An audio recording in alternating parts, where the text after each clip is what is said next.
Bonjour, c'est un nouveau numéro d'une histoire, une question. Je suis Laurent Kivogne et je vous raconte aujourd'hui une histoire qui m'a été signalée par mon ami Félicité dans un livre de Fabrice Midal et qui s'appelle Le prince et le dindon et qui met en scène un jeune prince qui a été élevé de la meilleure des manières qui soit.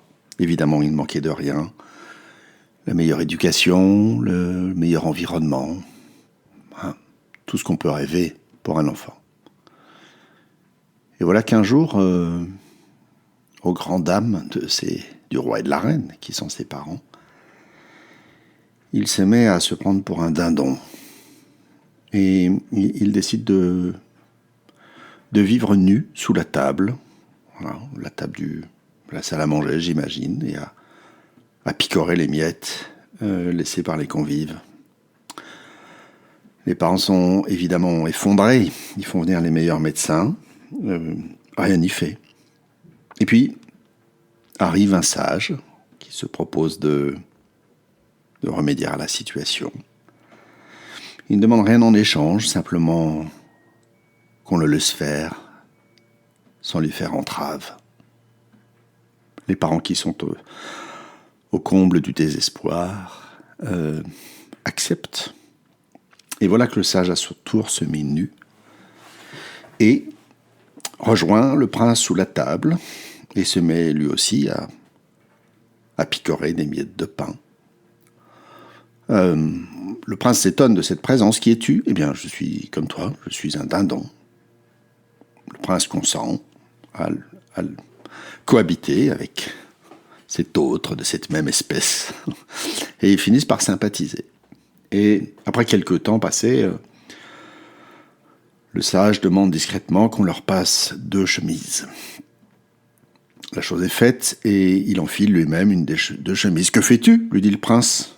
Eh bien, il dit, tu vois, je mets une chemise. Mais il dit, tu ne peux pas mettre une chemise. Tu es un dindon.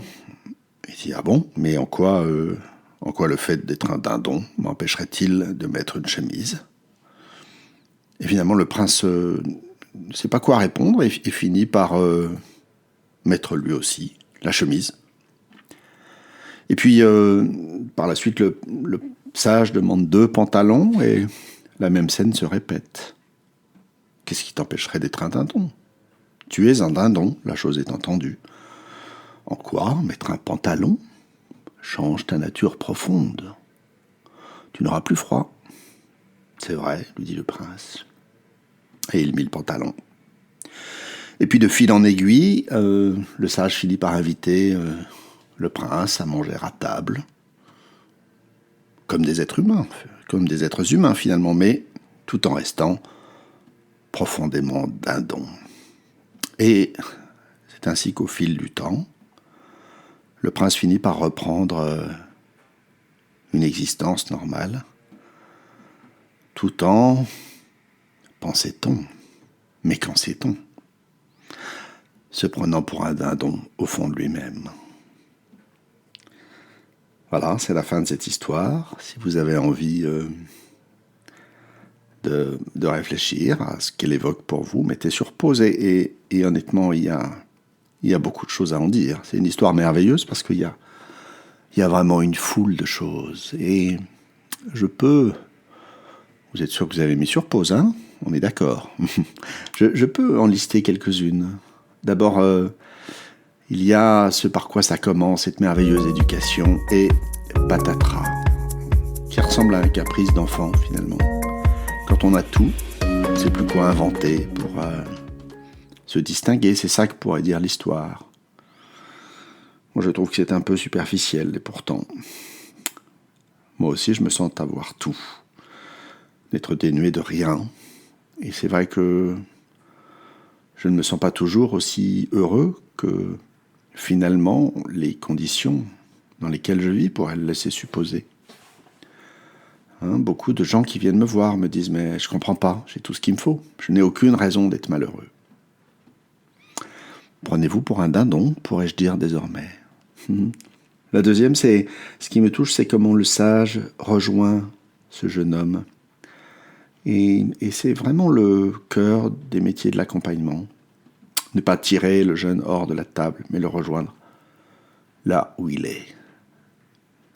Mais vraiment, moi, la question que ça me pose au plus profond de moi, c'est, bien entendu, je me suis adapté au monde. Je vis, je mange, je m'habille. Je fais tout comme tout le monde autour de moi. Mais la question qui me vient quand j'entends cette histoire, c'est pour quelle espèce de dindon est-ce que, secrètement, et peut-être même à l'insu de moi-même, pour quelle espèce de dindon je me prends en vérité? Voilà, c'est la fin de ce numéro. Partagez, cliquez sur le petit pouce levé ou le petit cœur. Faites connaître cette histoire. Je vous en remercie et à bientôt.